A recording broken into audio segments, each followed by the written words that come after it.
Hello everyone, a warm welcome to my channel. As always, I would like to introduce my beautiful and wonderful companion. Today we will delve deeper into Meghan Markle's engagement interview and her claims of a staged reality show. Meghan was actually acting insincere from the beginning. It's just that the royal family didn't notice. Do you think so?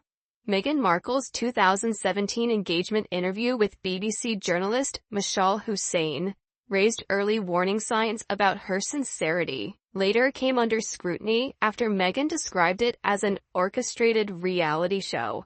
In the 2022 Netflix docuseries, Harry and Meghan, despite this comment was refuted by the BBC at the time, as though, if you just pay a little attention, Meghan's performance during the interview suggests that her responses and body language appeared insincere, something that was initially overlooked due to the excitement surrounding the couple's engagement. Furthermore, Meghan reportedly criticized Hussain for not being empathetic or warm enough, a claim that Hussain herself addressed, noting her confusion over Meghan's retrospective comments. So the notion that such a pivotal moment was merely staged has stirred quite a debate. How should we interpret Meghan's comments in light of royal expectations? Yes, it can be said that Meghan's comments are indeed provocative and cast a shadow over her relationship with the royal family from the very beginning. It's essential to understand that royal engagements are steeped in tradition and typically follow a very structured format. Describing the interview as an orchestrated reality show not only challenges this tradition, but also suggests a premeditated approach to her entry into the royal world. This could imply a disconnect between her personal expectations and the established norms of royal behavior. It would not be wrong to say that it's quite a serious allegation to make, especially considering the context. This was not just any interview.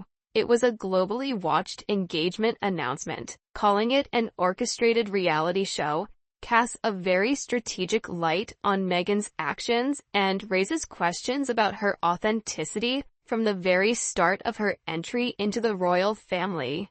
At the same time, more than that is the difference and disagreement in Meghan and royal family's lifestyle. It emphasizes that Meghan is not suitable to step into the royal family. In fact, Meghan's statement was not simply a complaint about the way the interview was conducted, but rather reflected a fundamental disagreement between her and the way the royal family operates. While the royal family has traditionally maintained a somewhat controlled relationship with the press, Meghan has sought a more free and candid approach to the media. This suggests a difference in perspective and expectations between Meghan and traditional royal norms. So that's an interesting point, and yet, there were early warning signs, according to palace insiders. These signs were apparently overlooked. Could this have been a missed opportunity to address potential issues? Certainly, it seems there was a significant underestimation of these early signs. The palace, perhaps caught up in the global enthusiasm for the new royal couple, might have overlooked subtle cues in Meghan's demeanor and responses that hinted at her discomfort with royal protocols and media interactions. This oversight might have led to escalating tensions later on, which we've seen unfold very publicly. Looking back, the sources suggest that her body language and responses during the interview seemed contrived, which should have been a red flag about her future interactions with the royal family and the media. It seems there was a disconnect between how Meghan portrayed herself and the expectations of royal conduct. And speaking of public unfoldings, Meghan also criticized Mashal Hussain, the interviewer, for lacking empathy. This criticism seems to point towards a deeper clash of expectations. How does this criticism align with traditional royal media relations? Clearly, traditional royal media relations are indeed about balance and maintaining a certain decorum. Meghan's critique of Hussain as lacking empathy indicates an expectation for a different kind of media interaction than is customary in royal engagements. Royals are expected to maintain a composed and somewhat reserved demeanor, which might have felt restrictive or cold to Meghan. Her criticism could be viewed as a call for a more personalized and less formal media approach, which clashes with long-standing royal protocols. To be more precise, it highlights a potential expectation for special treatment, and perhaps a misunderstanding of the impartiality required in journalism, especially in such high-profile settings. This could be seen as an early indication of the challenges that would later unfold in her relationship with the media and the institution of the monarchy itself. Yeah, I agree with what you said. The signs of arrogance, insolence, and lack of sincerity towards the royal family and towards everyone were evident from the very beginning. And yet, Harry and Meghan's narrative in their Netflix series paints a different picture. Harry mentioned that royal correspondents are essentially an extended PR arm of the royal family. How does this claim fit into the broader narrative? Harry's statement is a direct challenge to the symbiotic relationship between the royal family and the press. By framing royal correspondents as mere extensions of royal PR, Harry seems to be disputing the independence of the press, which could be seen as an attempt to discredit negative coverage as inherently biased. This stance likely stems from their personal grievances with how the press has treated them, which they feel has been unfairly critical or intrusive. This perspective heavily influences their public statements and actions, as they seek to reclaim control over their narrative, often in ways that contradict traditional royal practices. But obviously the person who offended the reporters and the media is the most stupid of all celebrities, especially those who want to develop in Hollywood. Then it is clearly an incomprehensible mistake. Before it even started, everything seemed to be destined to end. And let's not forget that discrepancies in their stories about how they met and Meghan's prior knowledge of Harry have also surfaced. How damaging are these inconsistencies to their credibility?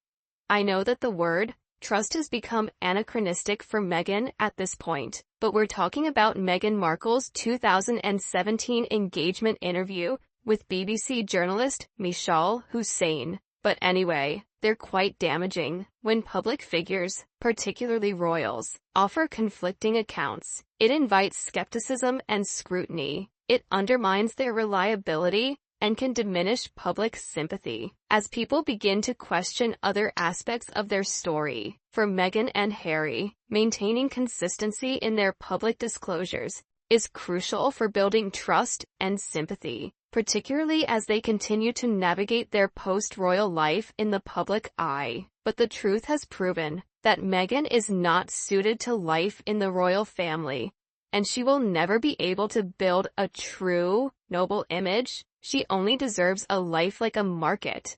And all of this obviously led to some conflict when Meghan and Harry decided to step back from royal duties. Can you elaborate on the consequences of that decision?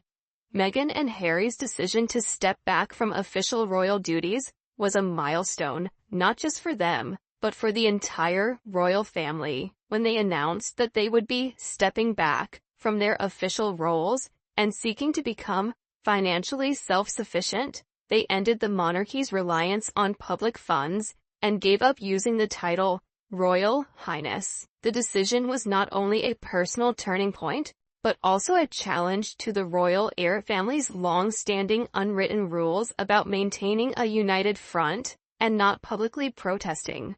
Clearly, their decision has shaken up not only the internal structure of the royal family but also had a profound impact on how the public views the royal family. Meghan and Harry's public criticism of the press and the methods of royal operations has exposed tensions that are not often publicized, hinting at the conflicts and pressures that can exist within the palace walls. This has also undermined the image of the royal family as a stable and unaffected institution by internal rifts. It has generated a strong reaction from the media and the public, with some feeling that their departure was a necessary move to protect their privacy and personal well-being, while others saw it as a betrayal of their royal duties and responsibilities. This unprecedented and public approach to royal life has also changed the nature of public discussions about the royal family, making them more transparent and taking into account a more personal level. What we are witnessing is a significant change in the relationship between the royal family and the public they serve, And this I think has led to a more negative reaction. Did you know? It seems that Meghan and Harry are looking to build a new image for themselves through projects like the Netflix series. What do you think about them using this platform to tell their story?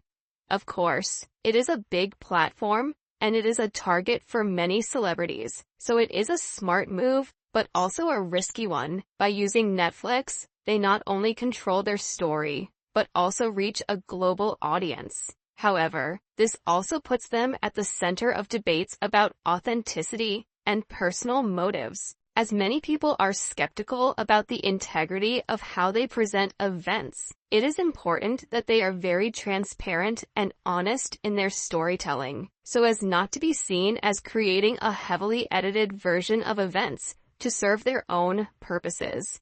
It's time for us to say goodbye to our viewers. Thank you for watching our videos. Don't forget to support us by liking, sharing, and subscribing to our channel. Thank you very much.